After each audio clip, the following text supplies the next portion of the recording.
இவரு பசங்க படிக்கணும்ன்றதுக்காக ஒரு பெரிய நதியில பாலத்தையே கட்டினவரு. இவரு நம்ம நாட்டுக்கு இன்னொரு பிரதான மந்திரியாவும் இருந்திருக்காரு. விடுதலைக்காக போராடினதுல இவருக்கு பெரிய பங்கும் உண்டு. ஆமாங்க, நான் சொல்லிட்டு இருக்கிறது நம்ம லால் பகதூர் சாஸ்திரி சாரை பத்தி தான்.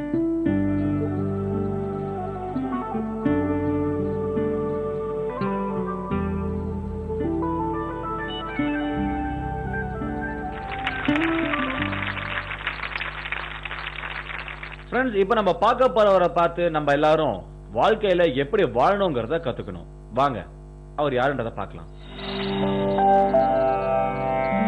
நம்ம உடம்புல எந்த ஊனமும் இல்ல, அதே மாதிரி நம்ம கிட்ட தன்னம்பிக்கையும் இல்ல. ஆனா நம்ம இப்ப பார்க்க போறவர்கிட்ட கை கால்கள் கிடையாது, வெறும் தன்னம்பிக்கை மட்டும்தான் இருக்கு. அவரை இப்ப பார்க்கலாம்.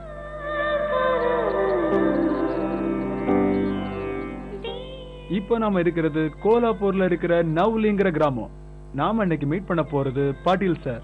நம்ம வாழ்க்கையில தன்னம்பிக்கைன்றது இல்லைன்னா இவரை பார்த்ததும் அது தானா வரும்.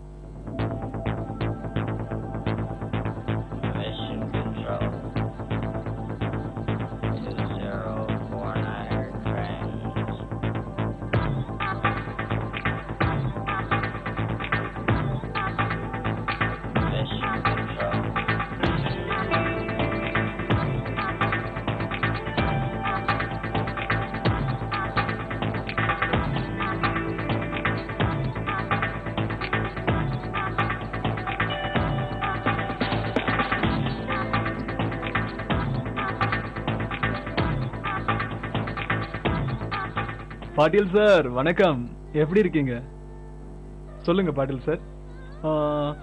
வாழ்க்கையில நமக்கு உடம்புல ஏதாவது அடிபட்டாலே அதுக்கப்புறமா எப்படி வாழ்றதுன்னு நம்ம விரக்தியா நினைப்போம். ஆனா நீங்க பிறவிலே இப்படி இருந்ததுக்கு அப்புறம் கூட எப்படி சார் வாழ்றீங்க தன்னம்பிக்கையோட? எங்களுக்காக சொல்லுங்களேன். கடவுள்னா இந்த மாதிரி தான் இருக்கணும்னு எழுதி வச்சிருக்காரு. இந்த மாதிரி உடல் அமைப்பு கிடைச்சதுக்கு நான் வருத்தப்படல சார். எனக்கு எந்த பிரச்சனையும் இல்லை. நான் இதோடய எல்லா வேலையும் செய்யறேன் சார். நான் 8வது வரைக்கும் படிச்சிருக்கேன். என் அப்பா எனக்கு நீச்சல் அடிக்க கூட கத்து கொடுத்தாரு. இந்தியாவுல நடந்த தன்னம்பிக்கை மாநாடுங்கிற ஒரு கூட்டமைப்புக்கு என்ன கூப்பிட்டு இருந்தாங்க நம்ம கோலாப்பூர்ல. நான் அதுல போய் கலந்துக்கிட்டேன். கோலாப்பூருக்கு அப்புறம் பாத்தீங்கன்னா நான் பூனேக்கு போய் கலந்துக்கிட்டேன். அதுக்கப்புறம் டெல்லியில நடந்த மாநாட்டிலையும் போய் கலந்துக்கிட்டேன். ஒரு வாட்டி பஞ்சாப்ல கூட நடத்தினாங்க, அதுக்கும் போயிருந்தேன். அதுக்கப்புறம் நாக்பூர்ல வருஷம் வருஷம் அங்க சித்தூர்னு ஒரு கமிஷனர் இருக்காரு, அவர் என்ன கூப்பிடுவாரு. பூனேலையும் நாக்பூர்லயும் இருக்கிறவங்க தான் எனக்கு சிபாரிசு பண்ணாங்க. இந்த லிம்கா புக் ஆஃப் ரெக்கார்டுன்னு ஒரு புக் இருக்கு, அதுல உன்னோட பேர் வரணும், நீ போன்னு சொன்னாங்க. அந்த லிம்கா புக் ஆஃப் ரெக்கார்ட்ல என்னோட பேர் வந்ததுக்கு அப்புறம் நான் ரொம்பவே பிரபலமாயிட்டேன்.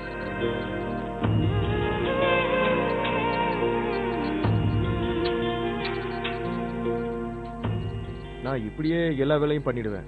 காட்டுல வேலை செய்வேன், சாதாரண மக்கள் பண்ற எல்லா வேலையும் பண்ணுவேன். இந்த வேலை செய்யறதுல எனக்கு எந்த பிரச்சனையும் இல்ல. பாட்டீல் சார், நீங்க சொல்றதெல்லாம் கேட்கும்போது எனக்கு ரொம்ப பெருமையா இருக்கு. என்னைக்காவது ஒரு நாள் நீங்க இந்த மாதிரி பிறந்துட்டோமேன்னு வருத்தப்பட்டது உண்டா? அந்த மாதிரி நினைச்சதே இல்ல. எனக்கு அந்த மாதிரி நினைப்பும் வராது. வந்ததே இல்லையா? இல்ல, வந்ததே இல்ல. ஒரு சின்ன வருத்தம்? அதான் நான் நினைச்சதே இல்லைன்னு சொல்றேன். அப்படியா? எனக்கு அழகான மனைவியும் 2 பொண்ணுங்களும் ஒரு பையனும் இருக்காங்க. எனக்கு வாழ்க்கையில எந்த குறையும் இல்ல.